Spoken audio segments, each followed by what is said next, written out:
সামাজিক যোগাযোগ মাধ্যমে উর্দু ভাষায় হওয়া এক আলাপচারিতার ভিডিও ভাইরাল হওয়ার পর বিএনপি ও হেফাজতে ইসলামের নেতাদের প্রতিক্রিয়া নিয়ে চলছে ব্যাপক আলোচনা।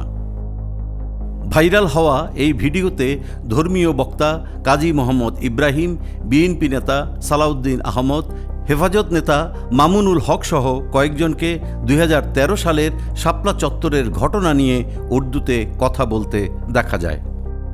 এই ভিডিওটি গত 12ই মার্চ ঢাকার বারিধারায় হেফাজতে ইসলামের একটি ইফতার মাহফিলের পর ধারণ করা হয়েছে বলে জানা গেছে। যদিও সংশ্লিষ্ট নেতারা এটিকে একটি হালকা মেজাজের ঘরোয়া আলোচনা বলে দাবি করেছেন, তবে সামাজিক মাধ্যমে এর তীব্র প্রতিক্রিয়া দেখা গেছে। বিএনপি নেতা সালাউদ্দিন আহমেদ বলেছেন, ওখানে সবাই বাংলাতেই কথা বলছিলেন, মাত্র 1-2 মিনিট হয়তো উর্দুতে কথা হয়েছে, যা স্বাভাবিক আলোচনার অংশ ছিল। তিনি আরও বলেন, আমি দীর্ঘদিন ভারতে ছিলাম, যেখানে উর্দু হিন্দি প্রচলিত, কাজেই এ ভাষা জানা অস্বাভাবিক কিছু নয়।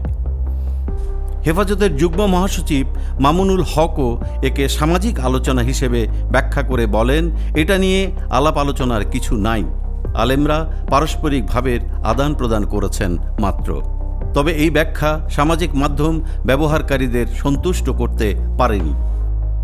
অনেকেই মন্তব্য করেছেন, উর্দুতে আলাপচারিতা দেশের ভাষা আন্দোলনের ইতিহাসের পরিপন্থী। কেউ কেউ ভিডিওটি শেয়ার করে কটাক্ষ করে লিখেছেন, এরা কোন ভাষায় কথা বলছে, উর্দু, হিন্দি না ফার্সি? আবার কেউ বলেছেন, কবে যে আবার উর্দু রাষ্ট্রীয় ভাষা হয়ে যায় মাবুদি জানে।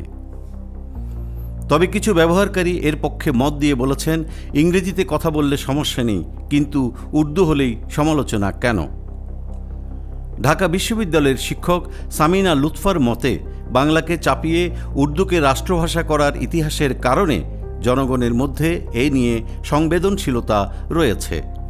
তিনি বলেন, এটি যদি উর্দু না হয়ে অন্য কোনো ভাষা হতো তাহলে এত সমালোচনা হতো না। এ ঘটনাকে ঘিরে বিতর্ক চললেও সংশ্লিষ্ট নেতারা বলছেন, এটি শুধুমাত্র একটি অনানুষ্ঠানিক আলাপচারিতা, যার কোনো রাজনৈতিক তাৎপর্য নেই। তবে সামাজিক মাধ্যমে এই নিয়ে আলোচনা সমালোচনা এখনও থামেনি।